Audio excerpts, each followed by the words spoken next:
Take a breath. Before we move forward, let's rewind. In episode 1, we established something important. Every major shift in music was once called the end of music. Recording was fake, radio was theft, sampling was stealing, drum machines had no soul.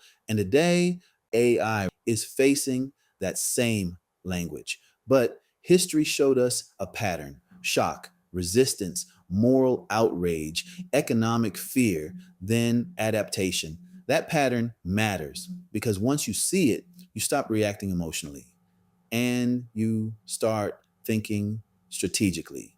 Now, today, we go deeper. We go back to the very first moment technology challenged music at its core. Before radio, before sampling, before synthesizers, when recorded sound itself was called mechanical fraud.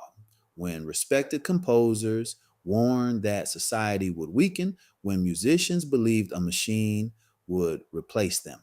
And here's the key question for today: were they wrong or were they partially right? And what does that teach us about AI right now? This is the Milton Brown Show, presented by Moke Sound Radio. Let's begin. Take a breath with me. Now imagine this. It's the year 1895. There is no Spotify, no radio, no streaming. If you want to hear music, someone has to be standing in front of you playing it. Now imagine a machine shows up. You wind it, you lower a needle, and music comes out of a box. No orchestra, no singer, no human in the room, just sound. And people said, this is fake. They said it would destroy musicians. They said it would weaken society. They said it had no soul. Sound familiar? Welcome back to the Milton Brown Show, presented by Moke Sound Radio. Today, we go back to the very first panic before AI, before sampling, before radio, when recorded music itself was called mechanical fraud. Let's begin. When Thomas Edison introduced the phonograph, it wasn't celebrated as progress. It was viewed as disruption, dangerous disruption, because for the first time in history, sound could be captured and replayed without the performer present. That changed everything. Music had always been temporary. You heard it live or you didn't hear it at all. Now it could be stored, repeated, sold, and musicians were nervous, very nervous. One of the loudest critics was John Philip Sousa, a respected composer, a band leader, a man deeply invested in live performance. He warned that recorded music would damage musical culture. He believed families would stop singing at home. He believed mechanical playback would weaken talent. He believed society would become passive.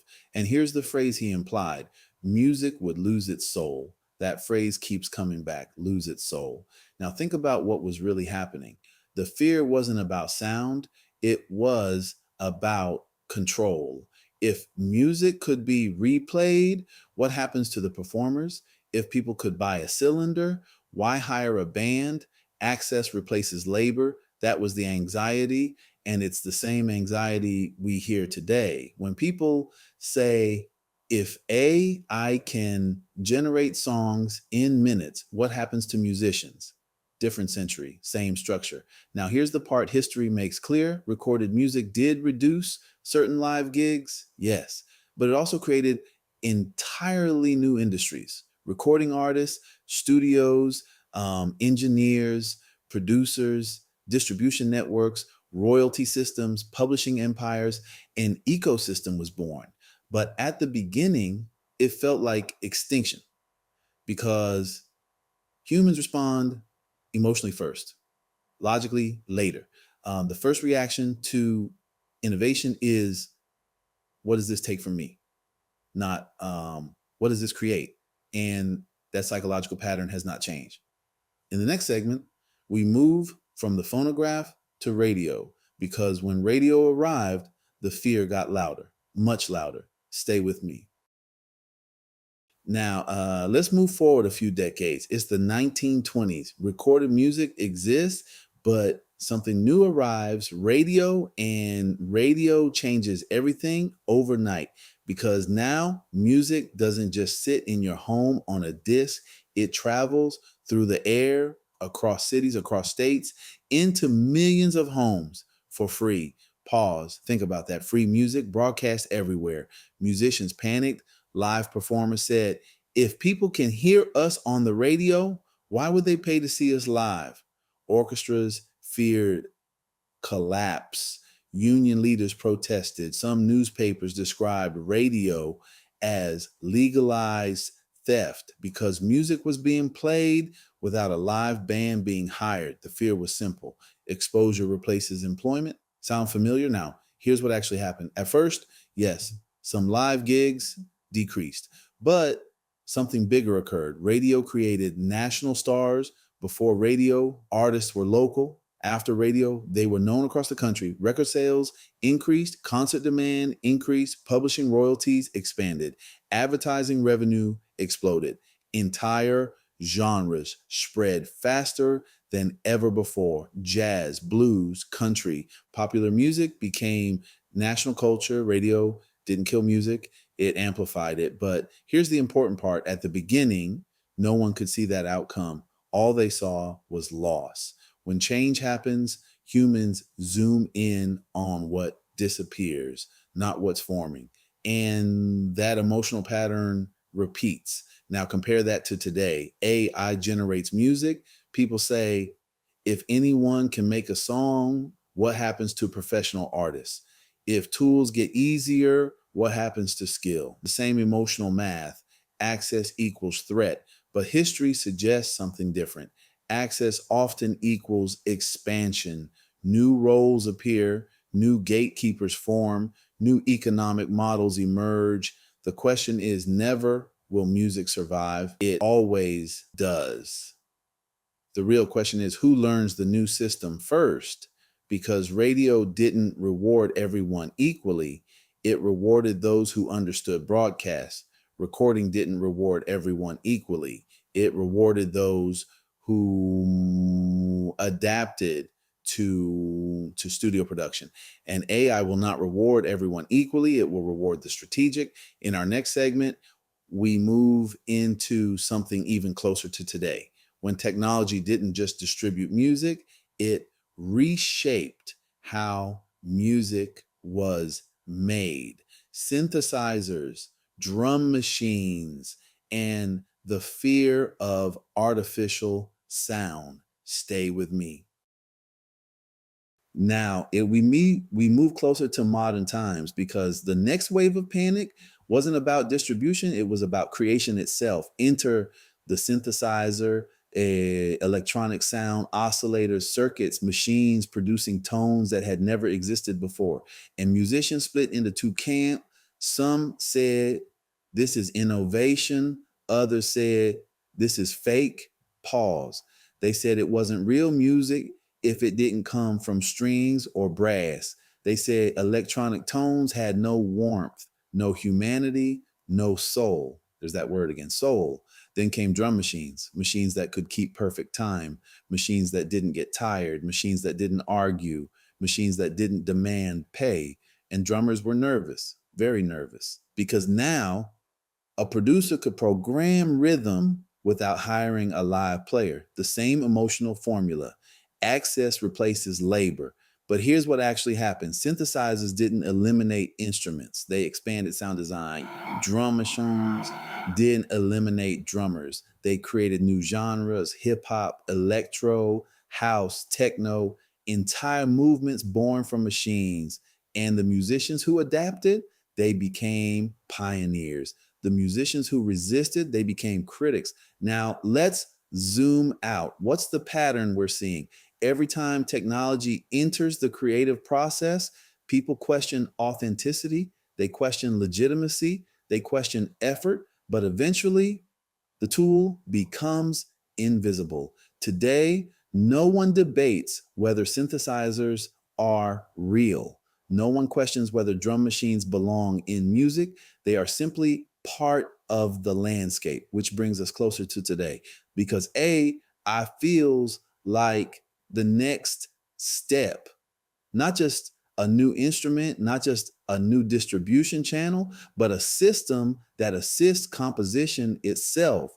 And that's why the reaction feels stronger, because this time the machine appears to create. And when machines create, humans feel replaced. But here's a critical distinction: a synthesizer produces sound, a drum machine produces rhythm, AI produces structured output based on prompts and patterns, but it still requires direction. It still requires taste. It still requires someone to decide what's good, and that remains human. In the next segment, we address the core emotional fear, not the surface arguments, the real one: identity. Because when tools evolve, people don't just fear job loss, they fear irrelevance. Stay with me. Let's slow this down, because the real fear is rarely about the tool, it's about identity. When recording arrived, musicians feared losing income, yes, but deeper than that, they feared losing relevance. When radio arrived, artists feared lost gigs, but deeper than that, they feared losing control. When synthesizers arrived, instrumentalists feared job displacement, but deeper than that, they feared being replaced by circuitry. Now, fast forward to today. Artificial intelligence enters music, and in the surface to surface argument and sounds like this: it's stealing, it's cheating, it's not real. But underneath, the emotional question is this: if a machine can do this, like, what does that say about me? Pause, because that's the uncomfortable part. If creativity feels automated, does human creativity feel diminished? If effort is compressed, does mastery feel threatened? And if anyone can generate a song, does that lower the value of years of skill? Those are not foolish questions. They are human questions. But here's the thing: technology has never erased identity, it has reshaped it. Photography didn't eliminate painters, it forced painting to evolve into new forms.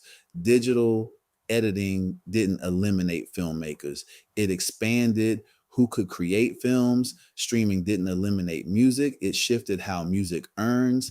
And AI will not eliminate artistry, it will redefine where artistry lives, because artistry was never just execution. It was taste, it was vision, it was selection, it was knowing what to keep and what to discard.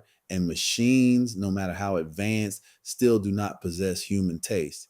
They respond to instruction, they respond to prompts, they respond to boundaries, which means the operator still matters, the curator still matters, the strategist still matters. Now, this does not dismiss real concerns: voice cloning without consent, serious issue; data set transparency, important conversation; economic compression, very real possibility. But emotional panic often expands beyond the evidence.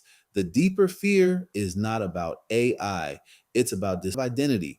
And identity evolves, it always has. In our final segment today, we land this clearly, not emotionally, strategically, because the real opportunity in moments like this belongs to those who understand the pattern. Stay with me. Let's bring this into focus. Every major shift in music followed the same emotional arc: first shock, then resistance, then moral argument, then economic fear, then adaptation, then normalization.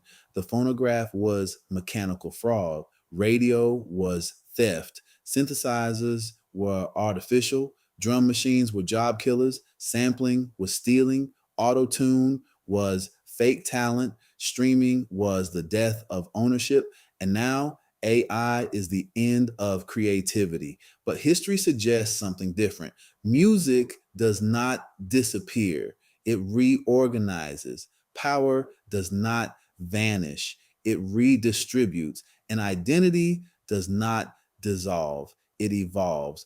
Pause. Now, here's the important part: every one of those past shifts created winners and losers, not because the technology chose them, but because of how they responded. Some resisted, some adapted, some mastered the new tool before everyone else understood it. Those are the people who built leverage, and that is where we are today.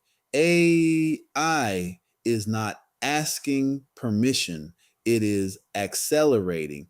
Legal frameworks will come, economic models will adjust, ethical boundaries will be debated just like they were before. But the window of advantage belongs to early clarity. Not panic, clarity. This show is not about hype and it's not about fear. It's about pattern recognition.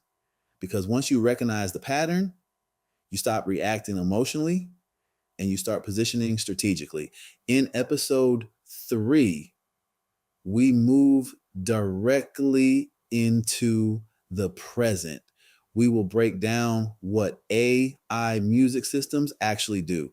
Not headlines, not Twitter arguments, not speculation, just structure, what they are, what they aren't, and where the real pressure points exists. This is the Milton Brown Show, presented by Moke Sound Radio, documenting the evolution of music and intelligence. I'll see you next time.